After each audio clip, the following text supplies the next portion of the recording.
안녕하세요. 멋진 아재입니다. 주식시장이 진짜 장난이 아니죠.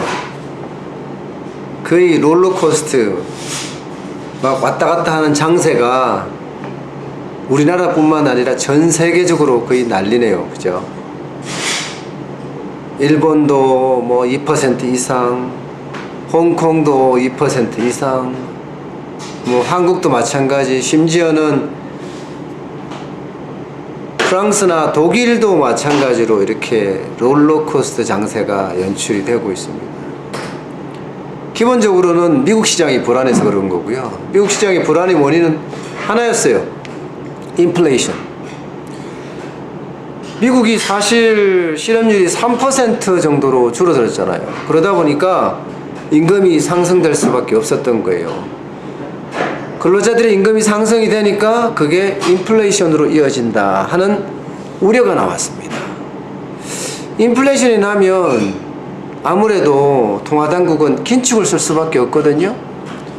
그래서 올해 금리 인상을 3차례 정도 한다고 했었는데 아니다, 4차례도 할 수 있다 이런 이야기가 나오니까 그야말로 그냥 융단 폭격을 받듯이 폭락을 했습니다.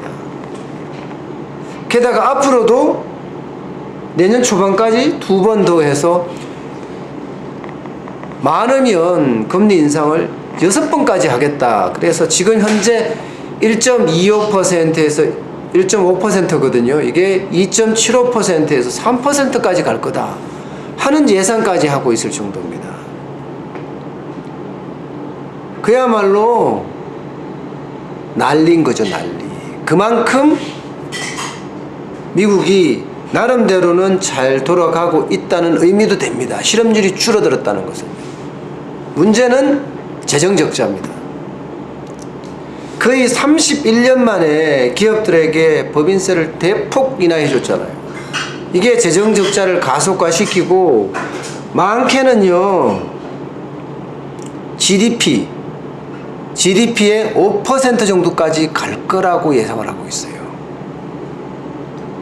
이 두 마리, 금리 인상과 재정 적자, 앞으로도 계속 미국 시장에 큰 뭐라 그럴까, 뭐 곰이란 표현 많이 하거든요. 큰 뭐 시장을 억누르는 게 곰이라는 표현을 많이 하는데 그 곰의 두 마리 요소일 거예요. 금리 인상과 재정 적자. 아마 고민이 많을 거예요. 재정 적자를 메운다, 금리 인상을 한다, 이 말은 재정 적자를 메운다는 좀 다르지만 금리 인상을 한다는 것은 결국 긴축 정책을 쓴다는 건데 거기에는 금리 인상 카드만 있는 것이 또 아니잖아요. 지금까지 갖고 있었던 연방준비제도 이사회가 갖고 있었던 자산이 있어요. 자산을 팔아버리면 어떻게 되나요? 돈은 들어오게 됐죠. 뭐 많게는요 지금 1조 5천억 달러 이상 자산을 매각하지 않을까, 그래서 3조만 놔둔다 뭐 이런 이야기가 있을 정도고요. 결국은 여기도 긴축을 하겠다는 거고,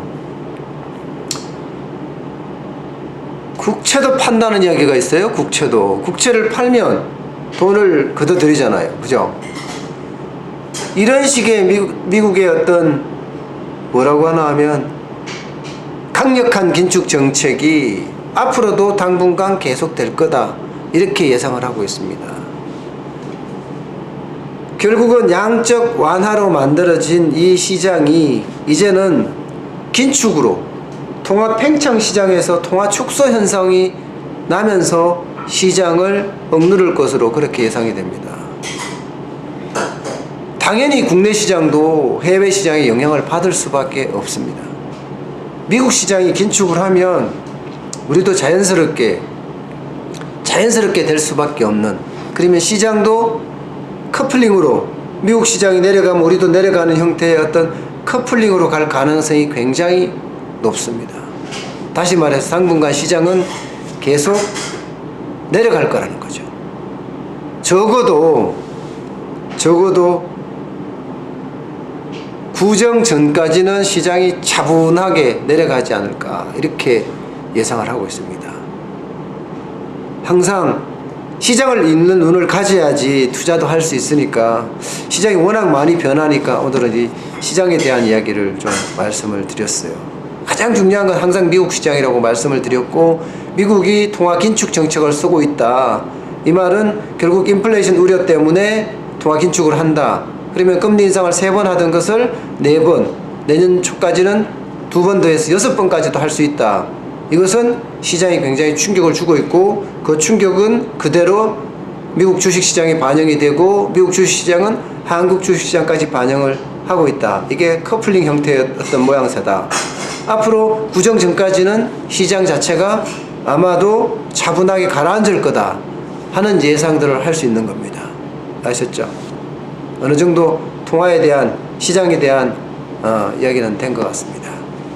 오늘 이 정도로 마치겠습니다. 고맙습니다.